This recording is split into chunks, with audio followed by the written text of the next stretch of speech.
everybody. Neil with the Dastardly Gentleman. And with me, I have Frank. Say hi, Frank. Hey, man, you're really nailing that intro. I mean, if you could just get like just a couple more like BPMs faster, you'd sound like you actually had a pulse. Look, I took it slow and steady. Live slow, die whenever. And tonight we're going to do an actual podcast. Hooray! Hey, podcast! The internet's going to hate us. Yeah, we're going to talk about sexual harassment. And I think it's a good time to talk about it now because that fad has kind of died. The fad. Listen, we had a sexual harassment has died out. We had a huge explosion of celebrities in the news, you know? I mean, a whole lot of that shit. In like, what, 3 weeks? Yeah, something like that.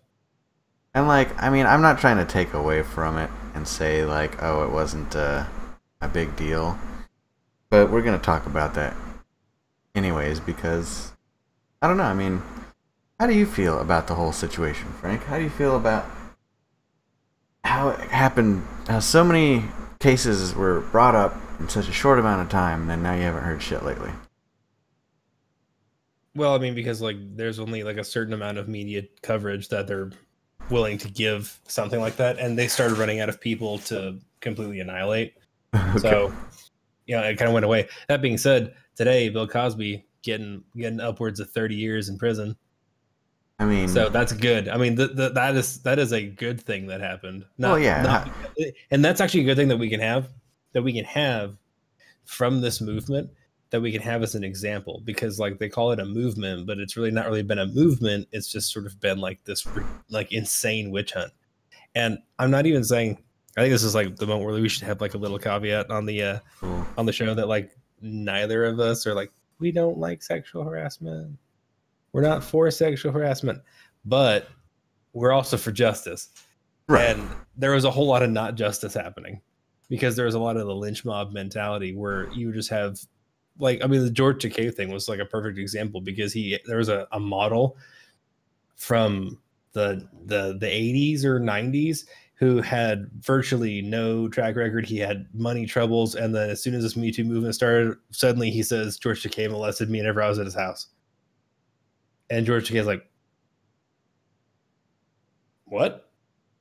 And luckily that died off very quickly. Yeah. And his story was proven to be, his story was either like not, it was either not important because he was a guy, or, well, he wasn't a guy and he wasn't famous. And George Takei has too much internet notoriety, probably. He has too much internet street cred to be too, no, not really. No, he'd have been destroyed just like everybody else. But I mean, yeah. I was glad that one went away. But then you have people like Jeffrey Rush in Australia, where this tabloid ran an article, a baseless article, and they said, well, he got handsy with somebody on the 2015 set of King Lear. And whenever the police were like, well, who are your suspects? Who are the people that came for this? No, we don't have to give you that. Yeah, you do. Yeah, you do. I mean, this is a criminal investigation. Yeah, you do. And then it turns out there was nobody there. They just basically made it up. But I mean, the damage was done. And now his acting career is in shambles and he won't leave the house. And he's just not eating anymore. Well, yeah, I mean, you think about the emotional hit you take when somebody comes out and accuses you of something that terrible. And I mean, you also have to understand, I mean, a lot of these are older gentlemen, and even you and me, our generation. I mean, we grew up where it was okay to be a little touchy-feely. It was okay to speak to women or speak to the person of the opposite sex and be a little bit affectionate without having to worry about losing your job or losing your career. It's like, I think that's what happened with this movement, and that's what bugs me the most about it, is like you get all these legit cases of somebody literally getting molested, or you know, their careers are being held over their head in exchange for sex, and that's horrible. I mean, especially in like the Hollywood sense, because you've got these powerful producers that can literally just blacklist you. and you no longer have a career. You better start flipping burgers instead. Mm-hmm. Unless you give them a handy or something. Yeah. So that's fucked up. But I mean, with any kind of movement, I mean, you call it. I mean, whether it be sexual harassment, gender favoritism, racism, it doesn't matter. It goes from this is the life of the movement. It starts with a good cause. It starts with, hey, this is a big problem. Let's bring attention to it. Then it moves to a group of people supporting that cause. And then you hit the peak where it's gaining momentum and it's starting to, there's solutions being made for it, laws being passed, and people getting arrested, this, that, and the other. And then it goes downhill. It goes the other way. And when I say that, I mean the other way, like it goes too far. Mm-hmm. It goes to a point where it's like, okay, I didn't touch you. I didn't say anything to you. I maybe smirked at you, and now we're in HR, talking about how I sexually harassed you, right. So, and that's one of the things about stuff like this that makes me crazy, because then like a trend like this is so catching, because people like they latch on to the media outlets. They should be like, oh, they're like, I can basically, I'm that's me. That's my life. There's a guy in the copy room, like, he smiles at me and says good morning. I mean, I'm pretty sure he's eye fucking me. Yeah. And then next thing you know, like you go in for coffee or whatever, and you're like, good morning, and then you're fucking in HR. Yeah. And like the HR person's like, well, I feel like you're being a little bit too forward with the ladies here. Okay. I mean, like, that's the point when like you walk in and like you need to be the old codger in the office. You got your coffee and they look at you and you're I mean, you have to openly. I mean, that's where we're at. Like, you can't be like friendly. You have to openly hate. Like you have to genuinely like embody like the disgust. Anyone of the opposite gender like walks in and starts talking to you. I mean, it only really works for women. I mean, like, because women are the only ones that are really like being able to like get anything out of this. Then you're like walking in the coffee room, and the like woman walks in with you, and you don't say hi, you don't say, how's it going, you don't like, smile at her, nod at her, anything like that. You just be like, get out of my way, Nancy. Fucking disgusting. I mean, you have to just loathe universally, which is my default state anyway, so I'm okay. I don't think I'll ever be worried about. I don't think anyone's gonna be like, I'm pretty sure Frank was sexually harassing. He tried to knife me with a paper mache knife he made out of a phone book. I don't think he was talking about anything other than how to hurt me. Like, that's I have a legitimate complaint. That's a totally different thing. Yes, I did try to push Nancy down the stairs. Come at me, bro. Well, you can't fire me for sexual harassment. You can just fire me trying to murder a bitch. Harass anybody. I just tried to have her break her neck on the 13th floor. But I mean, like, okay, so it does go both ways. It usually leans in support of women, and it's really sad too, because you've got like a couple guys, like Terry Crews, for example. Mm-hmm. Terry Crews was freaking like built up with another like dude producer.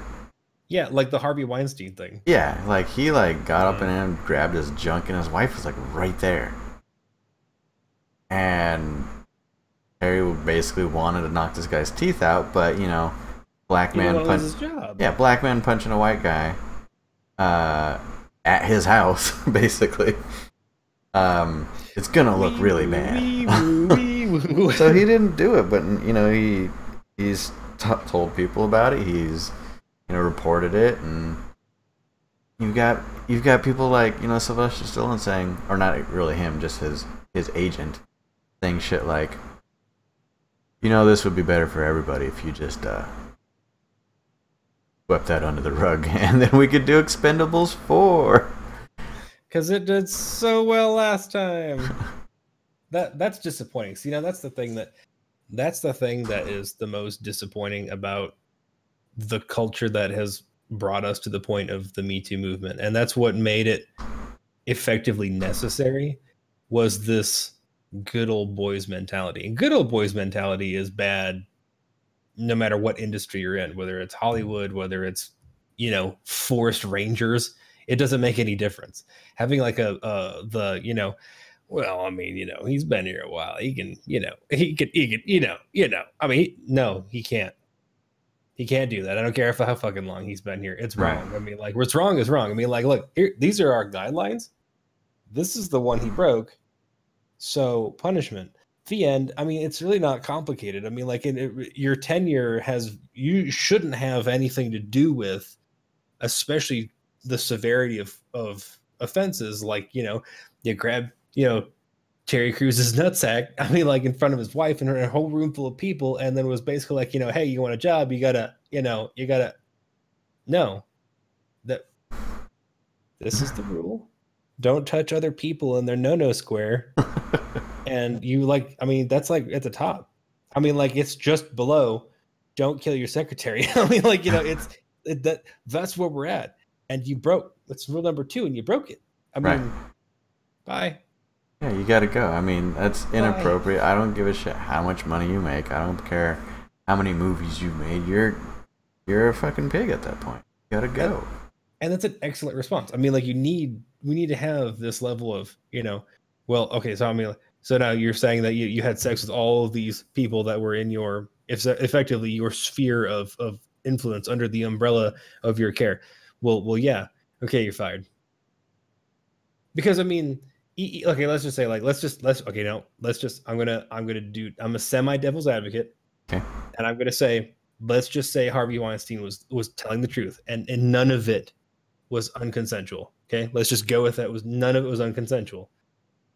You still have like a guy at the very, very tippy top, bangs everything hot that comes underneath of his, you know, what is he effectively supposed to be a safe area for them to be able to learn and grow their craft and make money, and that they shouldn't have to feel victimized every time they walk in the door. Yeah. You know, and then he takes advantage of that. And let's just say he didn't take advantage of them in a victim way. He just straight up had sex with all of these people. Gave him careers.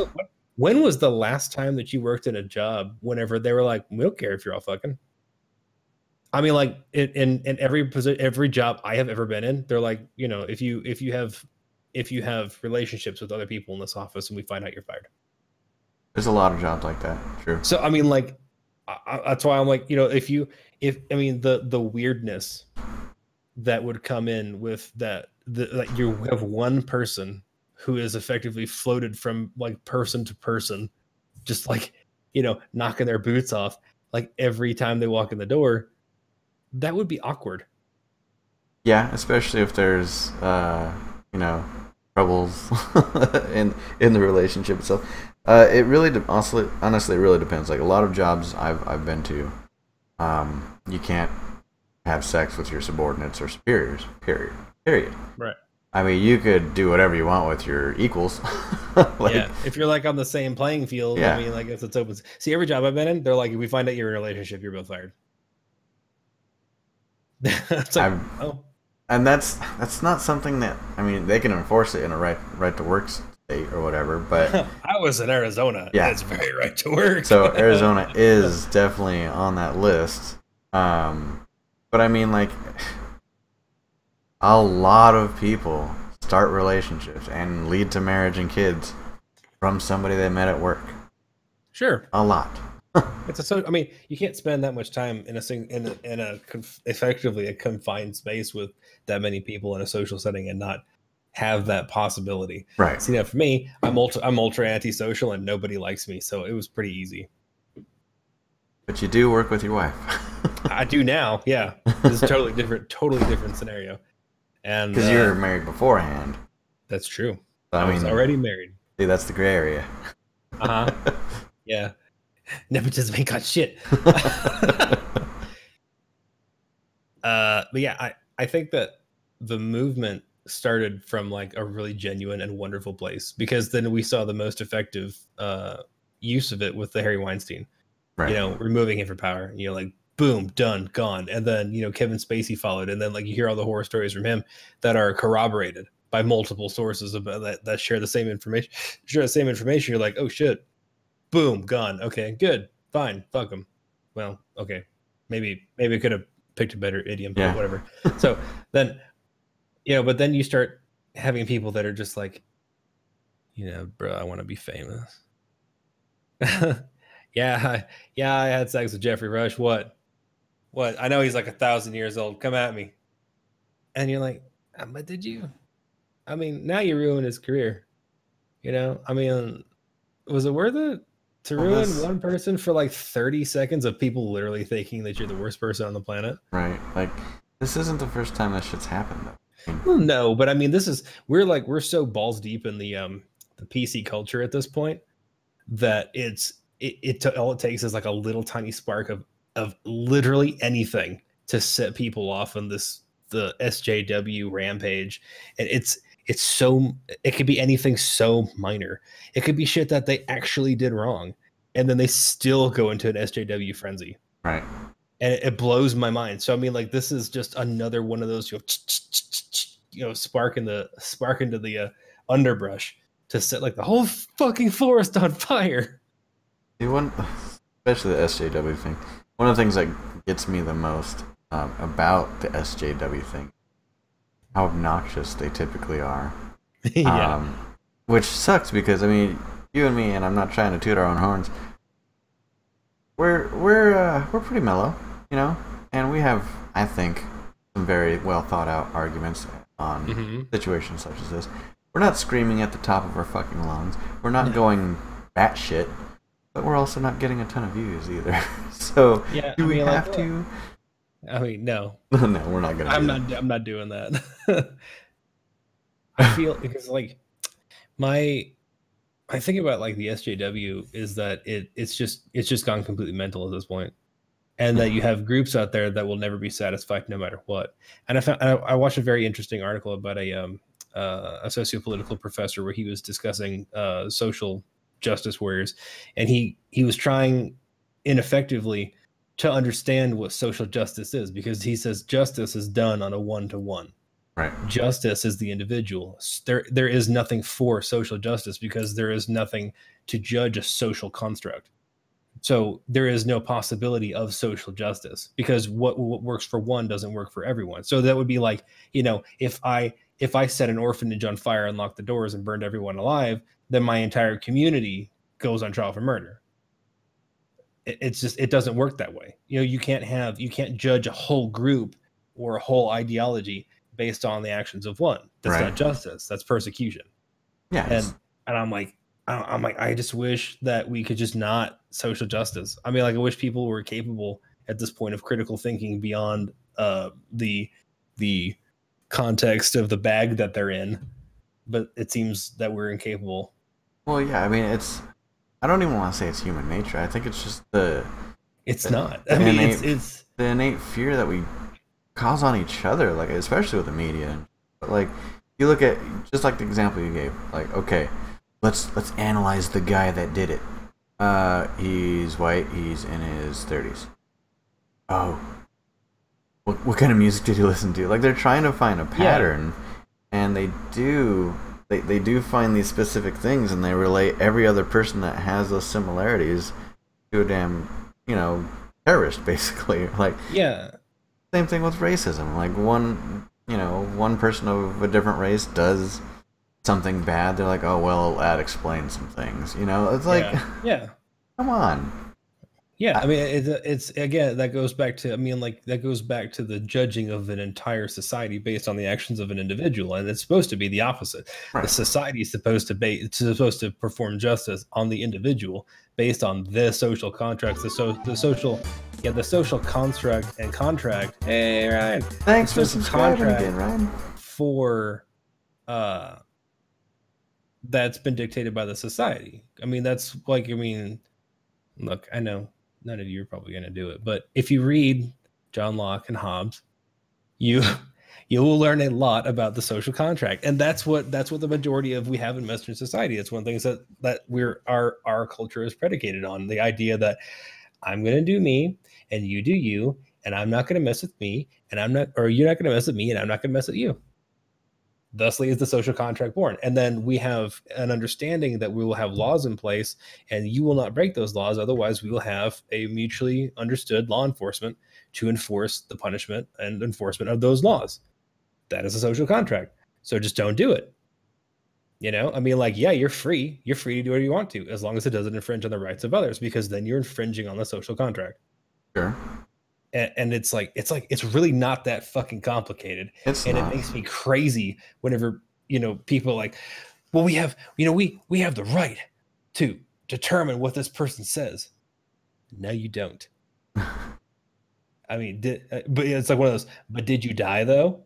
I mean, like, and it's funny how, if you really think about that phrase and you apply it to any kind of social tension or something that somebody said and something that somebody found offensive, if you think about just that one phrase, it puts everything into perspective. Yeah, it's all on you. Yeah, I mean, it's like, like someone calls you like a dirty name, or like they use like a racial slur, and you're like, oh my Lord, oh my Jesus, hand me my pills, I'm gonna die. I mean, so somebody called you a filthy name, but did you die? I mean, like, did somebody die? Did someone scream out some horrible racial slur in the middle of the street? Are they an asshole? Sure. Do you have to like them? No. Are they an idiot? Probably. But did anyone actually die, get maimed, injured, run over by a car, have their car just implode, or did a star just wink out? None of these things happened. So what? Are you going to be the thought police now? Right. Thought police, they're always chasing our mind. I mean, absolutely. That's what we're getting to. Because I mean, and this shit started in the 60s and 70s, where like we started having like massive socialism waves in this country, where we went from. And here's the thing: I don't think that all like socialism concepts or ideologies are necessarily bad. Some of them are really good, because I mean, like before it was like, the woman stays at home and you beat the shit out of her if she doesn't do what she's supposed to. That's bad. That would be a negative. So I mean, like, whenever we went in the opposite direction, we started giving like people rights, and the blanket of liberalism started to cover everyone, regardless of gender or nationality or creed. Good. Now, but then we went bonkers bananas with it, and we're like, well, we're going to put some programs in place because we feel like stuff's racist, and in doing it, we're actually going to be racist. So because we're implying that people of a different, not white color, are incapable of thought, and they're incapable of taking care of themselves, and now it's mean. Like, we are being mean now. Right. And that goes and it's like, you're see, but now we don't need it anymore. No, that goes back to what I was saying before. That's where you pass the peak, and you're now into, you've gone too far. Did you see this thing with Starbucks where like the reparation coffee thing that they had online? No, it didn't tell me about it. Those two guys get arrested in New York for breaking the law. Okay, so they break the law, call the cops take them out. Explain that more. Not everybody heard that, so explain that story. Oh, okay, so basically what happens is these two guys go into a Starbucks, and they don't want to buy anything, but they want to be in Starbucks. And they're like, they start using the restroom, and they're just in there, and they're, I guess, like, they were being not really obnoxious, but they were in a corner taking up space. They're loitering. So, yeah, the manager's like, are you going to buy anything? And they said, no, we refuse to buy anything. So she's like, okay, can you go then? Right. And they said no, they refused to leave. So then, they called the cops because trespassing. Yeah. I mean, this is a no-brainer. They were trespassing. And then they started filming it when the cops got there. And then the friend of the two guys that showed up finally is all like, they didn't do anything wrong. They didn't do anything wrong. Like, no, actually, there's a whole bunch of people that said that they were trespassing because they weren't buying anything. They weren't being customers. Right. Starbucks is still a business. They were living there rent free. Right. And so they get kicked out. No charges filed. Starbucks didn't want to have them arrested. Didn't want to file charges because it's stupid. They just wanted them gone. They wanted them not occupying space for people who were actually going to give them money, because that's kind of what they're there for. Yeah. For whatever reason, Starbucks decided to capitulate, and they actually, like, the CEO flew out to meet with the guys, and he apologized face to face with them, which just blows my mind. And then they're like, well, it's because the store manager was being racist. And I'm like, no, that could have been literally anyone. Right. And these two guys were bemoaning about implicit racism, and then they started doing the normal SJW crap about systemic racism. Mm-hmm. So it just, oh my God. And so then you have effectively made this company so racially gun shy, it becomes comical. So a guy on Twitter who is just an amazingly funny troll. I cannot remember his name for the life of me. I watched a video of it, but he's black and he goes into a Starbucks and he's videotaping it. And he tells the lady behind the counter, "Oh, I came in here to get my free coffee because I heard y'all's racist. I want my reparations coffee because Starbucks hates blacks." And they're like, "Well, I mean, we definitely don't here." And they're like, "Well, I mean, what kind of coffee? I want my reparations coffee because y'all hate black folk." And so they give him free fucking coffee, and he walks out of the Starbucks, and he's like, "All right, everybody, look. I went out and I got myself some free reparations coffee. If you're black, you go down to Starbucks, they'll give it to you for free because you're black. I mean, it's fun." And I'm like, oh my God. That is so telling of where we are right now. Yeah. And, I mean, can you imagine being like an Asian kid? You walk in there and be like, "I heard that you don't like Asian folks." They'd be like, "Get the fuck out of this store." Right. It doesn't work. And it's not, I mean, that by itself is not fair. No, as we're saying, we're not just picking on any one specific group at this point. I mean, literally, like we said before, the whole sexual harassment movement, it just empowers you to be unfair. I am picking on the concept of social injustice. Right. I am picking on the idea that an entire group of people is laudable for the actions of a very small group. And that is anathema to what the United States has always stood for as a society. That's what the West that's against what the West has stood for like the last 150 fucking years. Right. So continue. I'm sorry, I didn't mean to interrupt you. That's fine. No, I mean, it's just like okay, so you get past the point where you've gone too far, and these people that have, they just take advantage of it. What they do, it's stupid. You get to the point where, okay, things are heard, things are starting to be fair now, and then you're like, what else can I get out of this? Right. What more can I get from you since I have the upper hand now? And it's not okay. I mean, there's real people out there suffering racism, suffering fucking sexual harassment on a daily basis. Right. And you're sitting Actual here. cases of racism and sexual harassment that need to be combated at every turn, but that is on the individual. It's not on the group. So I mean, like, again, this isn't how you do it. No, you, and I think that might have been what possibly happened to the sexual harassment Me Too movement, is that it got ridiculous really fast, and then people just stopped listening. Right. I mean, it burns itself out. I mean, it burns itself out on its own oxygen because, I mean, like, you get a movement that's actually being very effective at rooting out problems. And then all of a sudden it fizzles out because it just consumes all the fuel. And then what they ended up doing is that they accused so many people so fast, and a vast majority of them were innocent, and they were proven to be innocent, that the movement just sort of like, I mean, it's not that it's over. I mean, like, it's not, because like CNN still brings that shit up all the time, but it's lost almost all of its potency because they're like, well, he touched my dinglehopper. And then, everyone's like, okay. Well, go ahead. There's a really good example of this, and this happened probably a few months ago with Aziz Ansari. He's a comedian. Yeah, that's a great example. Yeah, so, he goes out on a date with this chick, and I think it was a fan from one of his shows or whatever, and, it's a poor date. He's apparently not the gentleman he is on TV. And he doesn't do anything unconsensual. He says, "Hey, would it be okay if you suck my dick?" And she's like, "Okay." And she starts sucking the dick. But I didn't like it, though. And so therefore he raped her. And I'm like, whoa. I didn't like it. It was a crummy date and all this shit. And it's like, dude, you had a shitty date. Doesn't make him a rapist. Like, you're trying to ruin his fucking career based on the fact that you're salty that he wasn't the guy you thought he was going to be. And he wasn't back. Yeah, he wasn't a villain. He just wasn't good and bad. He wasn't like, a schmoozer like he acts like he is on TV. Right, because he has a whole team of wizards that write that shit for him. Yeah. So I mean, like, it's really easy whenever you have all the Muppet movie magic on the planet to make you look like James Bond, when in reality you're fucking, you're fucking Blofeld. Yeah. I mean, like, you're fat, you have a cat obsession, and you really like money. So I mean, like, not everybody is the same. So and it makes that whole story I read the whole thing, and I'm like, all of this makes me angry.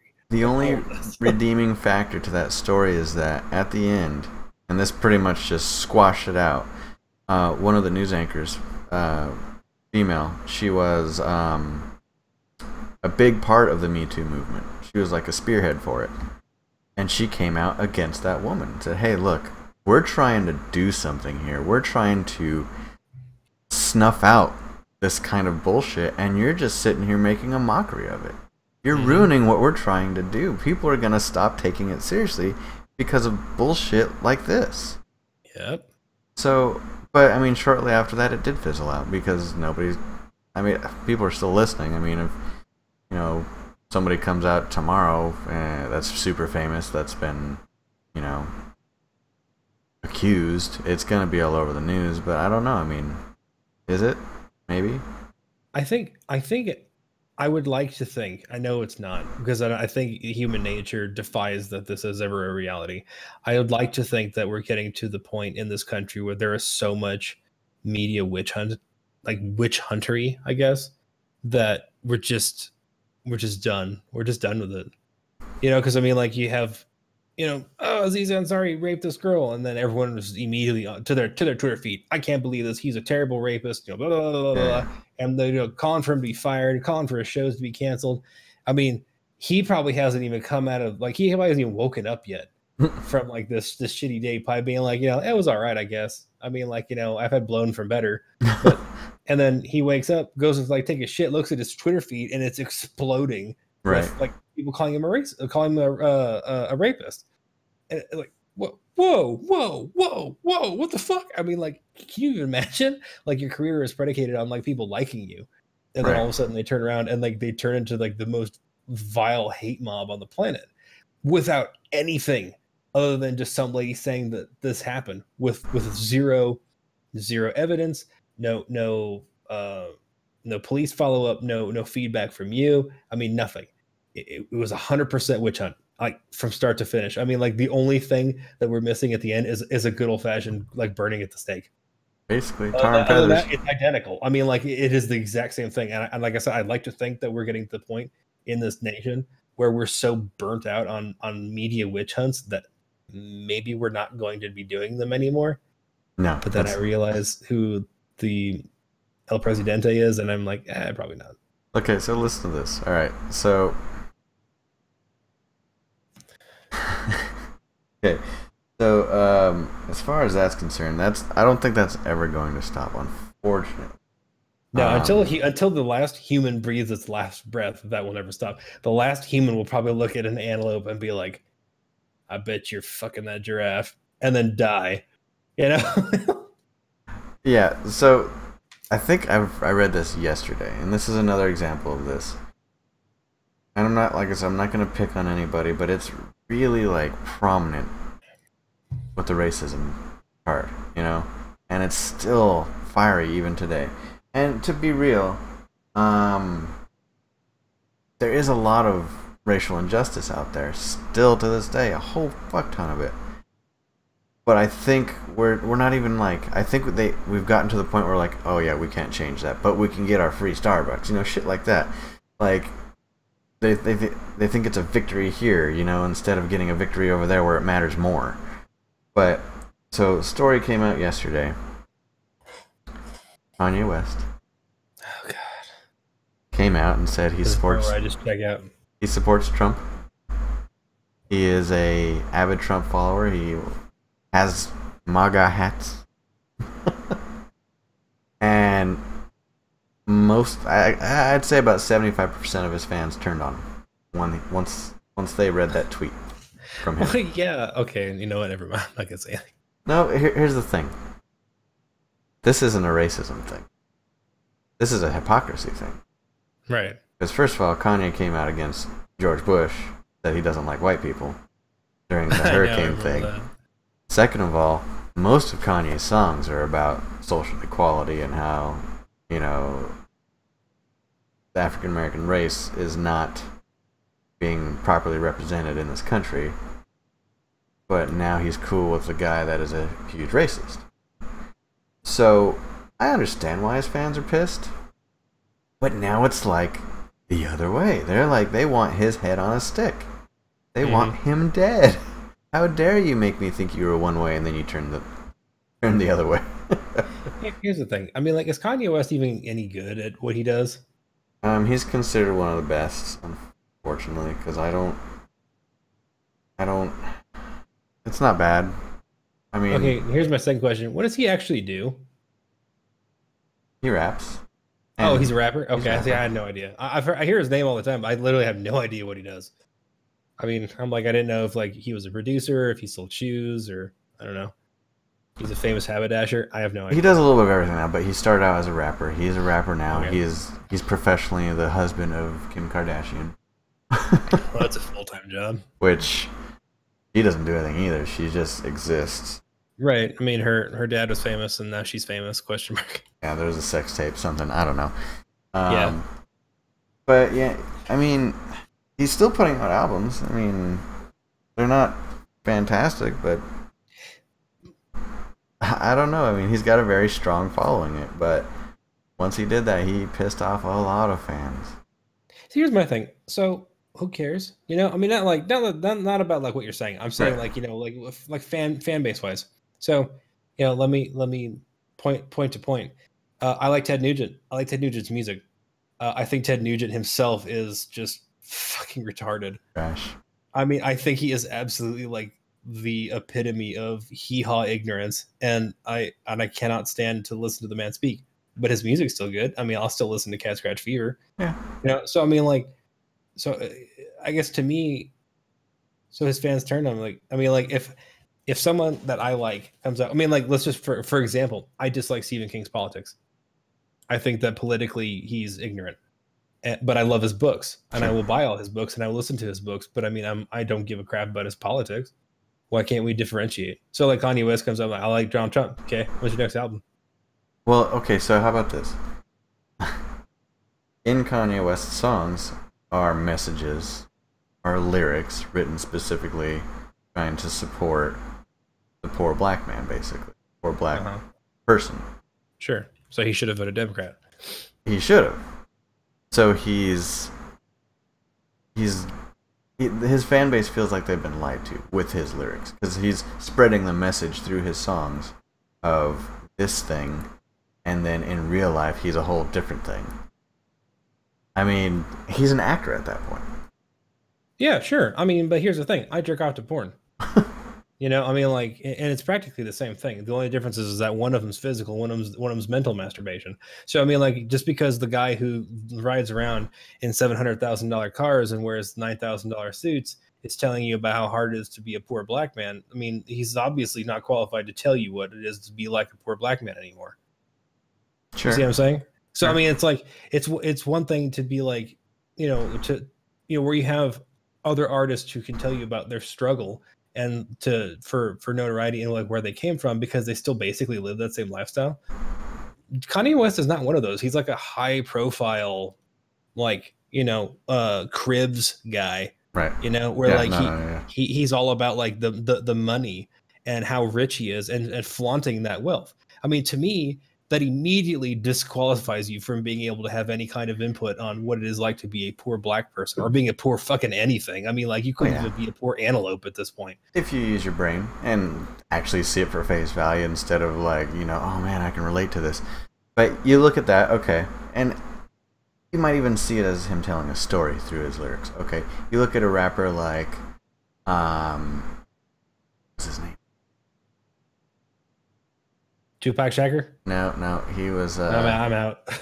I don't have any more. Hold on, I gotta get this right. Okay, what do you think about? I want to like talk about what Ryan said. He says it's okay to like. That's why it's important to separate the art from the artist. It's okay to like one, not the other, and that's 100% true. Like, you know, perfect example. I love Van Gogh's artwork, and he was legitimately crazy.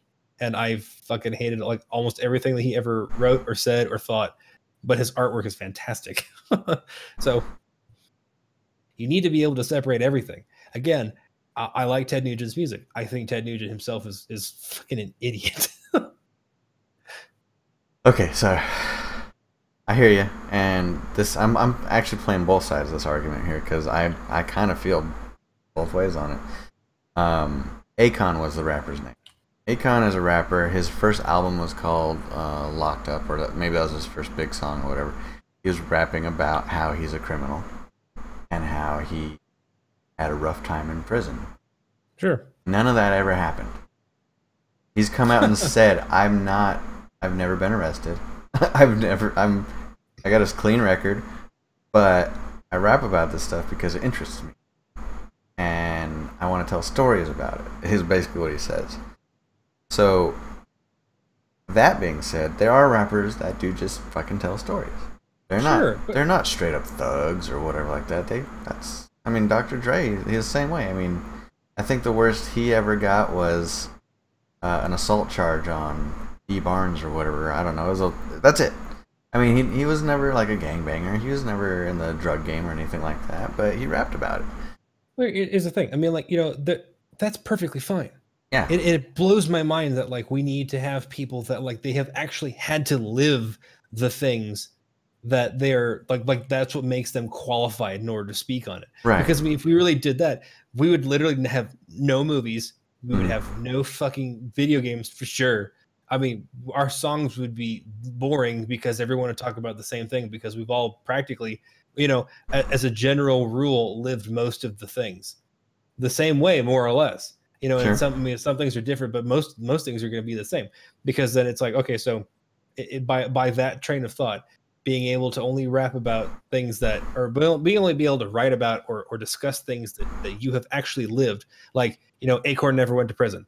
So he's not, so then like that makes him apparently like incapable of discussing what it's like to be in prison. Okay, so then the guy who wrote fucking Rambo didn't go to Vietnam. Does that mean that he can't write about somebody who has PTSD coming home from fucking Vietnam, even though he never did it? I mean, look, does that mean that George Lucas is incapable of writing Star Wars because he has never actually been to a galaxy far, far away? He has never actually hit light speed, and he doesn't really fully conceptualize the Force? I get what you're saying. I get it. Yeah, because I mean, like, it doesn't matter. I mean, like, so it's like, I mean, I know, like, people say, like, write what you know, and that's fine. But I mean, like, look, whenever like, as you know, as a I guess like a Black inner city person, like whenever your culture is predicated on the idea of being of oppression, and you know, even if it's just like a mental oppression, and the idea of like the ultimate goal is to be incarcerated in some fashion, it doesn't really take that much to faux it, you know, to pretend. Right. I mean, like to write a story, you know. I mean, like, fuck, Stephen King's never been in jail. He wrote about the goddamn Shawshank Redemption, right? You know, I mean, like, it's called imagination, people. I mean, you don't have to live the shit in order to be in the shit. Agreed. Let me ask you this though. Let me ask you this. Okay, so what if you've got somebody writing, advocating, rapping, or singing, or making movies about, advocating for a certain message, and it turns out they're full of shit. They're complete fraud. But the content was good. Let's say for somebody, okay, let's just use Ted Nugent. Okay, his music is good. Okay, I like his music. Real talk, his music is about everything, stuff that everybody likes. Except for there was that one song about raping a teenager. I mean. I guess like I don't know what that one is. I don't listen. I mean, I listen to ones that come on classic radio. Like I love Cat Scratch Fever, and I think that's it. No, he's got a couple. There's this one song Ted Nugent's song. This is sidebar. Ted Nugent's song, literally talking about raping a 14-year-old girl. Okay, now that's definitely bad. That's not good. It's not good. I mean, that's definitely a song where it's like, well, you should just not buy that album, and you should vote with your wallet. Well, yeah, and that was what my follow-up question is going to be. Okay, so you've got this guy. He makes pretty good music. That specific song sucks, so don't buy that album. Okay, but he makes pretty good music. But he's a total douchebag, and he's in the news all the time, spreading this stupid, hateful message. Should I continue supporting him as an artist by giving him money so they could still spread his bullshit message?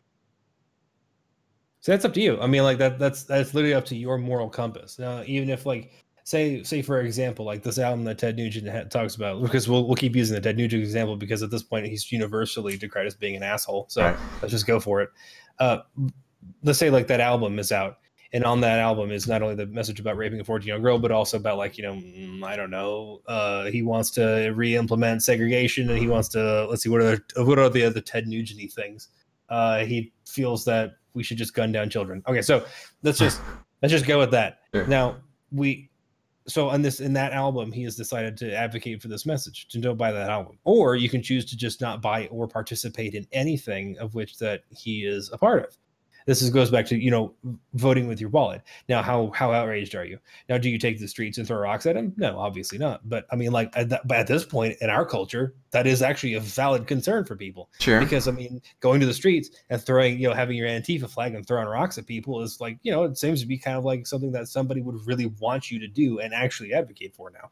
Now, what you should really do is just simply remove this person's ability to have a platform. Don't buy their stuff.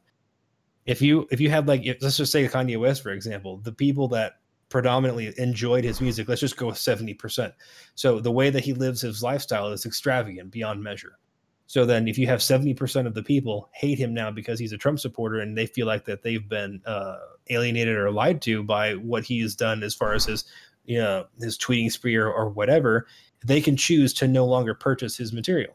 So they choose to no longer purchase his material, and then the well dries up. Kanye West either like he folds in and apologizes, which would prove that he's a huge bitch and they should continue to not purchase his shit, or he disappears because he can no longer afford to be visible.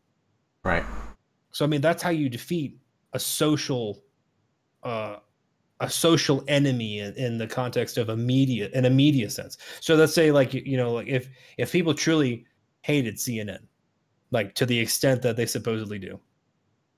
If everyone decided not to watch CNN, right, just cut it up, you know, whatever, watch Fox and Friends and, you know, burn a flag or whatever. So watch Fox and Friends or whatever, anything, turn your TV off. God help you, just turn your TV off. Sure. And nobody watched it.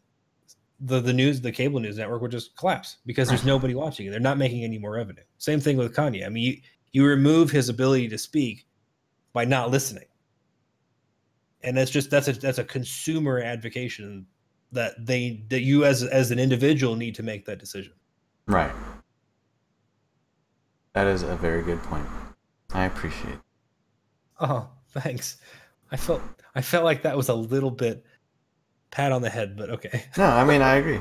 I had a, you know, that's my thought on it was, why is he still making money?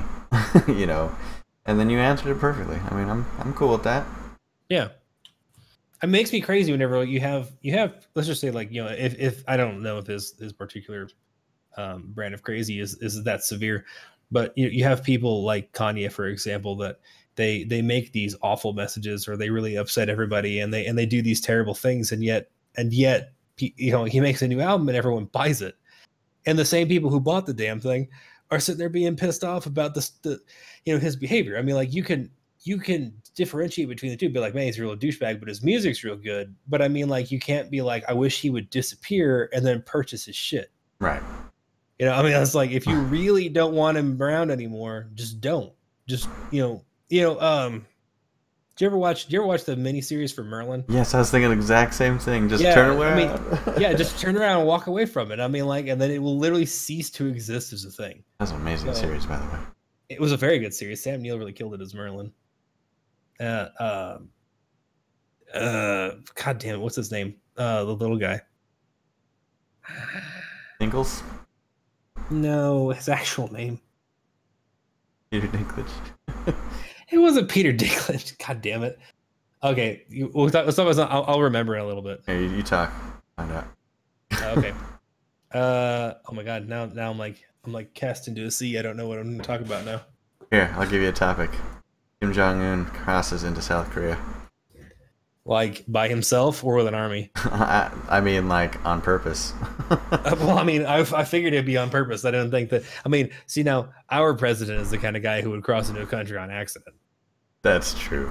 No, he's actually wanting to speak about peace. You know, I was talking to my dad about this the other day, And I don't want to give it to him, but I also feel like I can't not give it to him. But I can't help but feel like I mean, I know it's a combination of multiple national powers and the sanctions finally taking their toll. Mm-hmm. So, you know, thanks, Obama. Not sarcastic this time. But I really think that Trump sealed the deal for this. And I hate to think that way because I don't want to give him any credit. But I feel like he did, though, because he kind of out-crazied him. You're not wrong. And that's when that's what it took, was to take someone unhinged and then put them against someone more unhinged. That's not good. I mean, where are we at now? Whenever Kim Jong-un says, you know, because they've got like 12, 13 nukes. They don't have much. Okay, I mean, there's still 12, 13 fucking nuclear weapons. All right, that's enough to level half the planet. Okay, it's not even close, yeah, but like, so I mean, it's a lot. I mean, it's enough to like wipe out a substantial portion of the U.S. because they're not very good ones, even if they were. But they're still fucking nukes. I mean, like, let's be real. A not good nuke is still a fucking nuke. So, but then we have the THAAD system on the western seaboard. So, right. I mean, like, it can track and destroy up to 75 nukes in the air with 100% accuracy. So there is literally no fucking way that he's going to get a nuke over here. But he keeps threatening it because they can barely get one off the ground to begin with. Right. You know, I mean, and so let's just say he does get one on the ground. You know, they all throw like their big, like, fucking hallelujah party because they finally got one off the ground. It's heading towards New York. You know, the prophecy has been fulfilled. Kim Jong-un just blows a huge fucking load in his pants, and he just sits there and just absorbs the fact that he is the overlord. And then we shoot it out of the sky. And now Trump is pretty much like, if you fire one of those nukes, I mean, he went so DEFCON 5. Like, I mean, he didn't even be like, you know, because like Obama was like, you know, we'll retaliate. We will retaliate if you fire one of those nukes. I said don't do it. Now, if you fire another one, we will retaliate. No, I mean, the third time, I'm serious now. And so, but then Trump says, if you fire, I mean, he didn't just go, we're going to retaliate. He practically said, if you fire another fucking nuke, we're going to blow up the whole world. Just because of you. Just because of you in particular. I mean, yeah, you're not going to do any damage because we're going to knock that shit out of the sky, but we will fire everything we fucking have, and we're going to kill North Korea, South Korea, most of China, Japan for sure. I mean, like, you know, I mean, Mongolia, glass. It's going to be a nuclear wasteland. We're going to destroy. I mean, Papua New Guinea, forget it. It's gone. You know, I mean, like, we don't even care anymore. Hawaii, what Hawaii? and I'm like, wow. I mean, like, Kim Jong-un's probably like, is he serious? Oh, I think he's serious. I feel like he might be really serious. I mean, because Trump is literally the kind of guy who would call Kim Jong-un on Skype. He still had the red phone in his hand, you know, because he can't tell the difference. And, you know, God love him, he has problems with his hand literally over the button, like, huh? No, you fucking do it. That's what I swear to God, I'm gonna wipe you out. Say something again. I mean, and like, I feel like he's like just sits there and just shadow boxes with a little red button. And so he fucking out crazied a dictator. And like I said, I don't want to give it to him because I think he's a fucking idiot. But I mean, like, I think he broke North Korea. I think he did too, man. I don't disagree with you on this one. He's been crazy for fucking decades. I know. And then like president. Well, yeah, Trump, but I'm talking like fucking Kim Jong. He's not even crazy. He's just. I mean, like, his whole family. This is what they've grown up with. I mean, you know, it's crazy how, like, you know, they've got this the old imperial godliness credo where they're infallible and therefore that's why they're leader. And right. You know, just the bullshit rhetoric that comes out of there is just it's unbelievably funny to me. I mean, it's awful, truly, because they murder people left and right. But I mean, like, at the same time, like, the shit that they say that we know is inherently untrue is comical in how incredibly blatantly awful it is. And then you think about your own situation, because their concept of America is incredible. You know, it's like this dystopian wasteland where freedom is just dead, and we just murder babies by the dozens. And I'm like, I mean, like, we as Americans sit and wait at night, and we just dream of ways to murder Koreans. That's apparently what we do. That's my. I mean, apparently that's our hobby. You know, that's my hobby for sure. I mean, like, I just want to burn a Korean. I mean, it's weird to me that like there could be an entire group of people that can try to perpetuate this singular idea of, what would you even call it? Anti-culturalism, anti-nationalism on a specific nation. You know? Racists. Is it racism though? Because we're not saying like we hate Asians. We're saying specifically North Koreans. Because obviously we're tight with South Korea because we have a fucking army there, and it's not like an occupational force. We're like besties, yeah. Yeah, I mean, you know, North Korea, it's like they hate us because they ain't us. You know, I mean, I mean, just like the shit that comes out of the country is fucking amazing to me. Like, I listen to it now, like I said, I hate saying that it's amazing because I know that it's terrible and I know that it's awful, and it's just vile what they think and what they tell their people. But it's so outrageous that I can't, like, it's difficult for me to not laugh. Have you read some of this shit? I've seen documentaries. Yeah, it's incredible. Yeah. Like the shit that they think we do on a normal basis, that we presently do abduct North Koreans. Americans abduct North Korean babies and inject them with you know, different chemicals. Mm-hmm. Yeah, they basically vilify the rest of the world, especially America, because we're the driving force right now. I mean, like, oh my god, like the what was that John Oliver special where they're doing the tour in the anti-American museum. Holy shit. I mean, like, where like they talk about how you know, battlefield surgeons in the Korean War were dissecting women while they were still alive. And I'm like, wow. That's intense. Yeah. Man, I mean, the amount of brainwashing. I mean, it's awful, because it's not even just the fact that, you know, a dictator is brainwashing his citizens. That dictator himself has been brainwashed by his own family. He buys into his own shit, dude. I mean, yeah. Like, he thinks he's like. I think that's what's amazing about. I'm gonna use these two words together in a single sentence, and I'm gonna hate myself for the rest of the night. That's what's amazing about Trump, because he, God damn it, because I hate you so much. Why'd you make me do this? So because he managed to break that level of conditioning, where like he's got this I'm indestructible godly complex, and then he was like, you could do that, or I could kill you all. Oh, maybe I'm not as I mean, because like, I mean, I'm sure Trump in like a phone call to him or whatever probably put it into like some straight up like number crunching. Like, oh, you have 13 nukes? That's great. I've got like 5,000. And I will put all of them on your fucking front door. See, okay, so let me take this back. We should address this first. You should read these comments, because I read them. Wait, these are good to discuss. I'll get it in just a second. Okay, so I think. Have you ever seen Cable Guy? The movie? Yes. Okay. You know that part during the medieval times thing? Where... Yeah.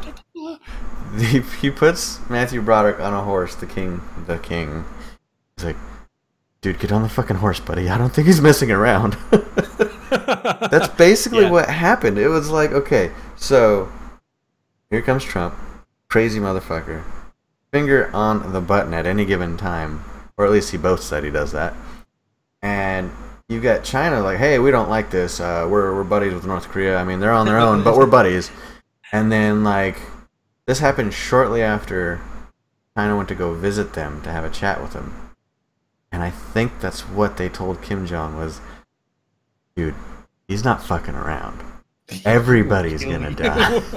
It's like, look, we know that you like your power base, but you may not have a country or a continent or anything left. You for sure. And that's the thing, is he's not only willing to just wipe us out, he's willing to sacrifice all of his own people too. Like, he's fucking nuts. I mean, it is striking how the Mexican standoff of nuclear powers, like this is like a way freakier, well, not freakier, I guess, but like this is like a way more bizarre version of the Cuban Missile Crisis. Yeah, because like, you know, of course in Cuba they actually had nukes that could actually fire, right. and we had nothing for it, so we had to talk about it. But I mean, like, but now you have like North Korea that can barely go on the ground, and the United States being like the penultimate superpower, that, you know, of the universe at this point. And it's like, did you think that was kind of strong? Like, you know, I mean, I know you, I mean, I'm sure this is probably like a phrase that Trump would probably love to death, where a lion uses every ounce of its strength to take down even the smallest prey. But I mean, like, nukes though, like a lot of them, like for North Korea, specifically North Korea. I mean, like, here's the thing about nukes. You know that there's like, you do like a lot more than just one. They're not surgical. You know that, right? I mean, like, that's why they're nukes. You hit everything. And you don't just hit them for that moment. You hit them for the next 30 to 40 years. Yeah, I mean, it's bad. It's bad juju, dude.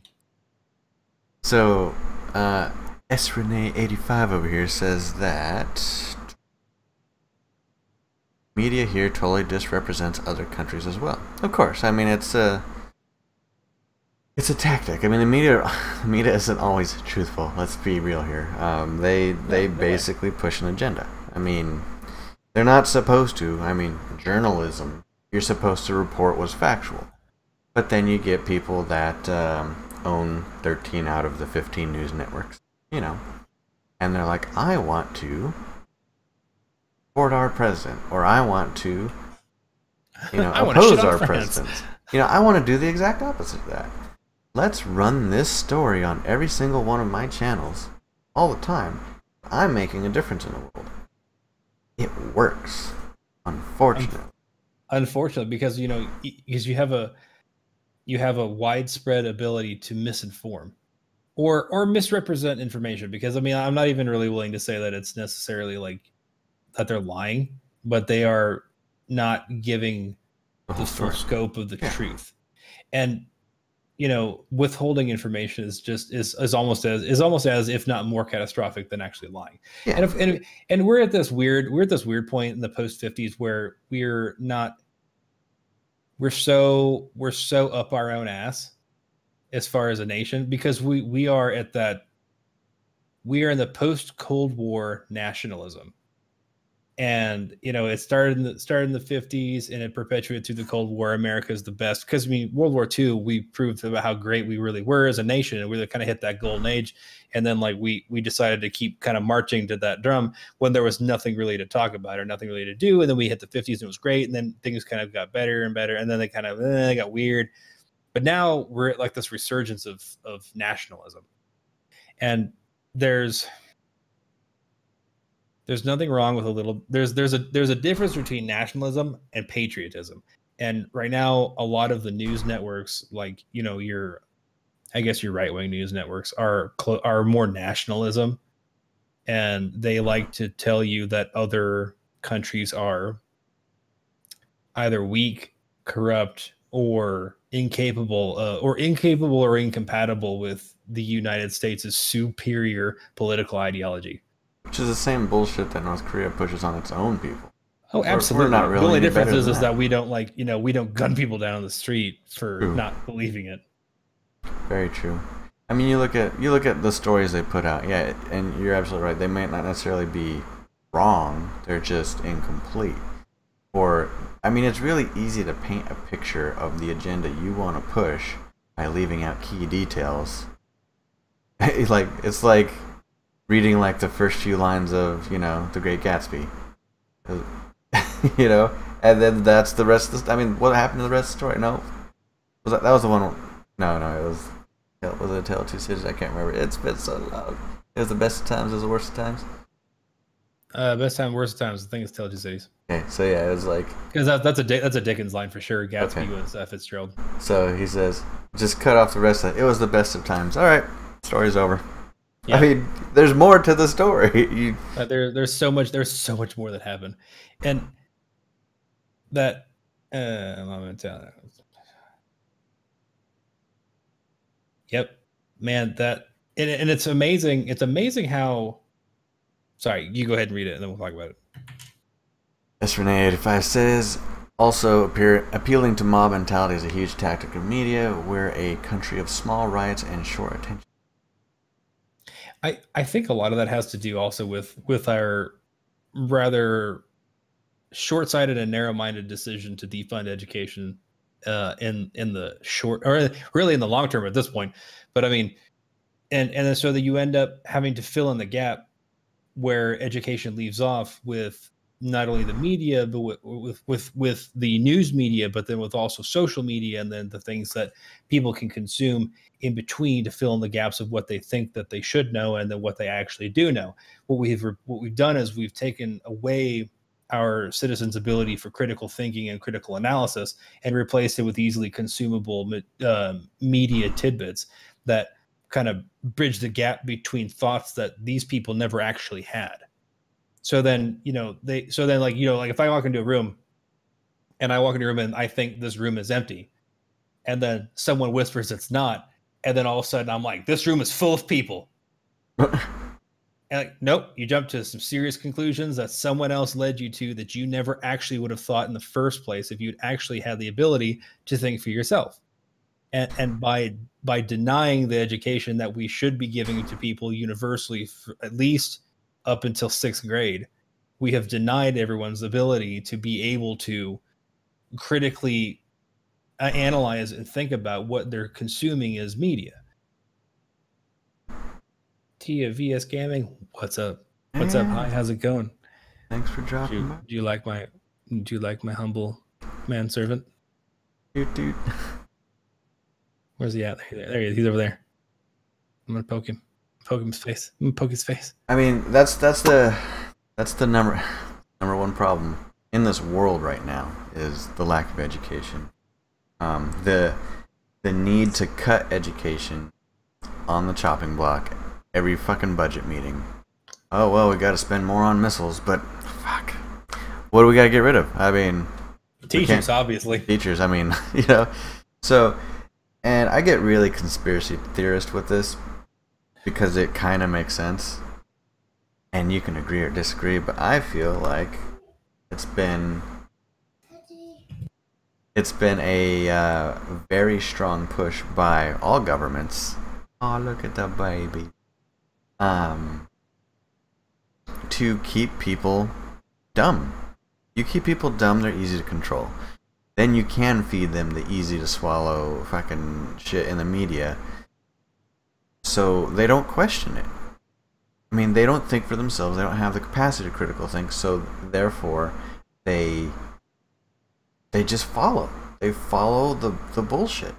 And the people that have a ton of money, the people that have gotten their further education, their higher education, people that spent good money on, the thing that matters the most in life is knowledge. They are in control, and they want to stay in control. So let's keep cutting education. What do you think? You think that's a little too conspiracy theorist? No, that's not even that a conspiracy theory, because I mean, whenever you're trying to make a platform for, let's go full tilt, let's go completely high up with it. Social deification. So let's just say like you want to effectively become like, the upper 1% of the 1% God. You want to establish your family as like a legitimate Pharisees. So what you do is you don't want people capable of critical thought and being able to challenge your authority in any way, shape, or form. So you cut education at its very core to prevent people from being able to reach that, the ability to have critical thought, critical discourse, and be like, you know what, these laws are kind of fucked up. And so you end up creating a mass of mindless workers. And the easiest way to control your massive mindless workers is through, like I said, the tidbits of media that you feed them, because now you're replacing education with shock value word of mouth. Because I mean, like, rather than being like, like, I know Neil is a mild-mannered, like a non-temperamental person, but if Neil's not in a room with me and someone comes up and says to me, Neil just shot 6 people, oh my God, we got to go take him out. I mean, if I don't know any better, if I'm incapable of actually like making the determination, I think you're fucking with me, that, well, oh my God, obviously we need to go hang Neil. And so like they make it so like you're really easy to manipulate, because they can give you whatever they want and you'll be like, it's totally true. Holy shit, the TV told me. Right. And it's freaky how much people will believe just by being told, in a classical media sense, because it's like, well, you have a guy in a suit and a tie with papers in front of his hands and being like, and they've begun to empty out the ghettos and shoot black children. And now people are like, Harlem just explodes and they just start murdering anybody not black. And like, well, that's an easily controlled situation. Because if you don't try to think, you will never get to a position where you're capable of it. Right. And that's where education really comes in, because it's not just because, anybody can fucking memorize anything. You can regurgitate facts at the drop of a hat or the snap of a finger. Fucking dogs can do shit like that. Monkeys can do that. But I mean, what really is important in school is not just learning what, it's learning why. And then you learn why, and then you learn to ask how. And then so you become capable of learning and experiencing and then digesting on a personal level, which makes you capable of growing as not only an individual, but then letting us grow as a society, because you're able to actually pick out things and be like, I am pretty sure that's wrong. And then you can have conversations with other people who are not like-minded like you, and then you can find middle ground, compromise, and then you can make that idea a better idea or a different idea. Now, one of the terrible things that we have now is we've gone now into the you can't talk about this stuff with anybody, because if you talk about this stuff to anybody, then you're offending them. And you can't, they don't want to hear it, so they just scream and screech and do their SJW flip-flop, and then they die on this pavement, and you've murdered them with words. And it's bizarre. I've seen it happen. I've killed thousands. I've seen it happen. Thousands dead at my feet. That's the best dream I've ever had. I've seen that happen on both sides too. I mean, both sides of the spectrum, which is, I mean, let's say both extremes, because that's what it is you get people that are so indoctrinated in what they've been fed, that you saying any different is blasphemy. Blasphemy. It is straight up, heresy. Boom. Like, just gavel down. And then the refusal to discuss anything further. So like Serena says here, she says, yay for people with similar thought processes. Oh, thanks. So hard to have a conversation with people around here. Well, it's hard to have a conversation here too, because we're super opinionated due to the, since we don't agree, we cannot discuss this. Neil and I actually agree on very little. Politically, we agree on very little. But I mean, we agree education is like paramount to everything. Because see, Neil tends to be like a little bit softer than me. I would make an excellent dictator, not so much a president.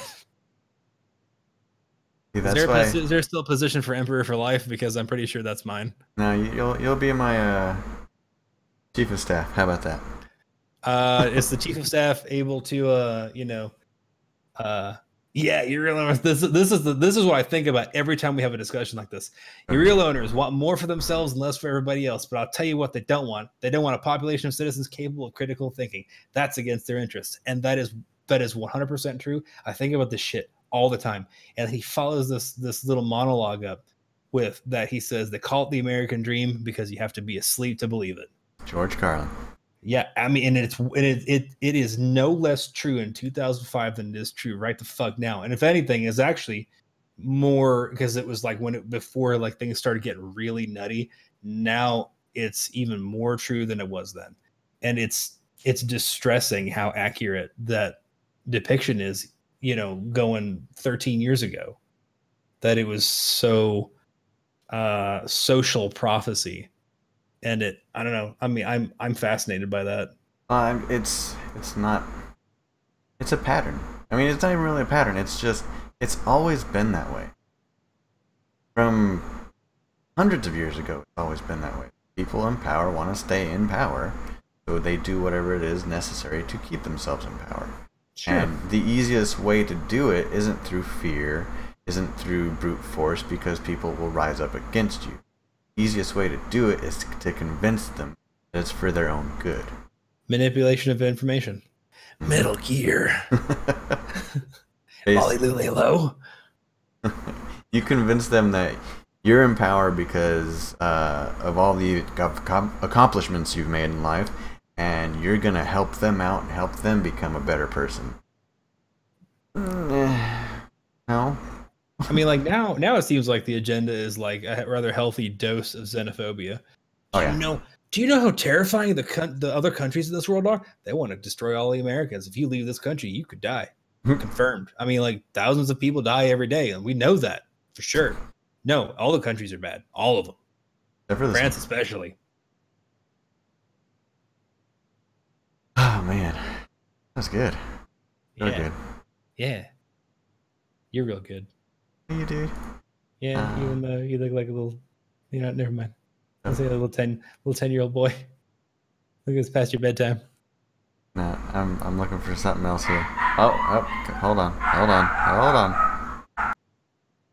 Who let the dogs out? Look, I got my kids already out of the way, so you get the dogs now. This is what we do. We have a switch off. See, my kids went to bed, now his dogs woke up, so now they get to go nuts, and I get to listen to it. You guys don't, so you're welcome. You're welcome, y'all. That you don't have to listen to the little toy animals. Just go. I mean, you have to listen to me, so I guess that's shitty too. But I mean, like I mean, I could talk about anything. I could talk about in the strategy of divide and conquer, we are merely pawns that keep us busy fighting each other instead of fighting them. Yes. And the best way that you could fight the power is to really change within and become the power, and then vote uncorruptly. And that's one of the things that is difficult to try to differentiate in politics between the people who actually have a genuine interest in making a system better and people who are clearly not. I'm looking at you, Mitch McConnell. So then, but then you have other people like even in the same vein. You have like I mean like I'm gonna say it even though like he's kind of a douchebag anyway. John McCain did good things. Now that he has brain cancer, he's doing good things. I mean, he's kind of an asshole before, but whatever. I voted for him, so sorry, y'all. Whatever, red state. So it's funny. Usually, whenever I say red state, I'm thinking about Russia, but now we started talking about Republicans. Whatever. I mean, yeah, a little column A, a little column B. Totally opposite. Man, I can't find anything else. I mean, I just saw, Here's the thing. So along that line of thought, I don't know how to say your name. I'm so sorry. Serena85. God help me. So S Renee. S Renee. Okay. So let's just say, like, if you feel like you are a pawn in the game of life, as far as the politics process goes, here's what you can always keep in mind. If a pawn manages to make it all the way across the board, it can become the queen. So bear that in mind in your future dealings in politics, should you wish to have them. And if you ever feel like you're not empowered, Steph, there you go. If you ever are at a point where you don't feel empowered, always remember that it's always up to the individual to make the decision to do what's right and to be right, and then to be righteous. So you can go through the political process and you could be the change that you want to be. What are you doing? You're flickering the screen on and off. It's making me nauseous.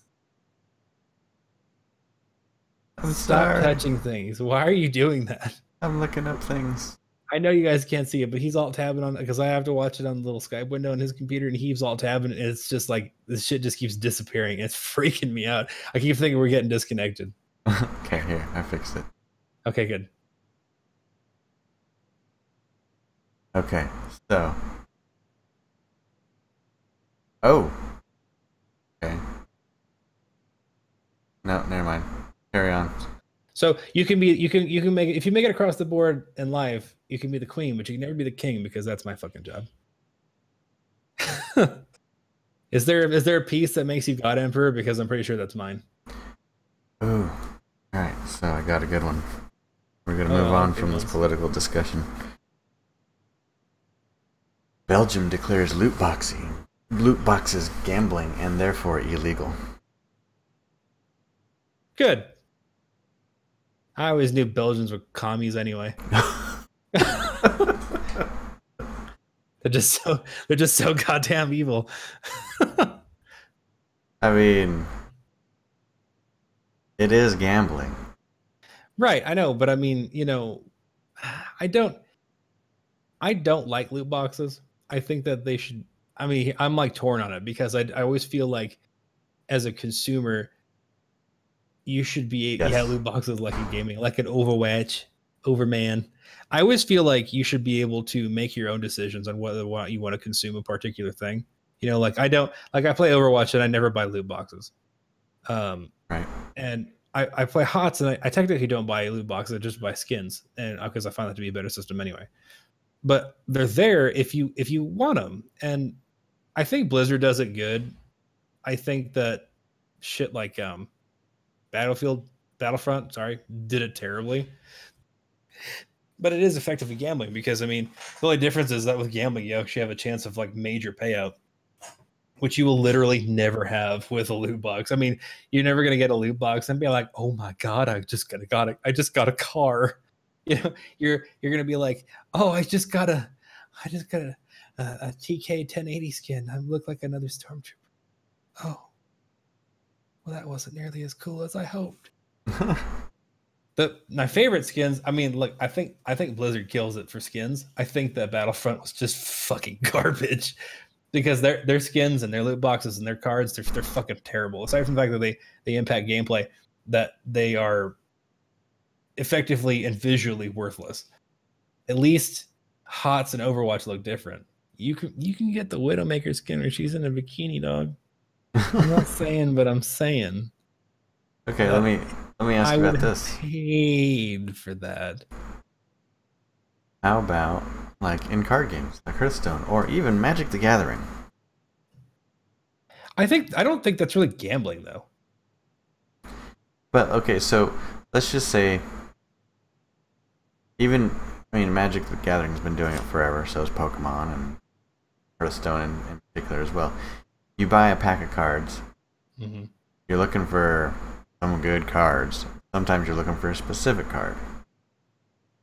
And you buy a random pack of cards and cross your fingers. It's basically the same as pulling the freaking thing on the slot machine, is it not?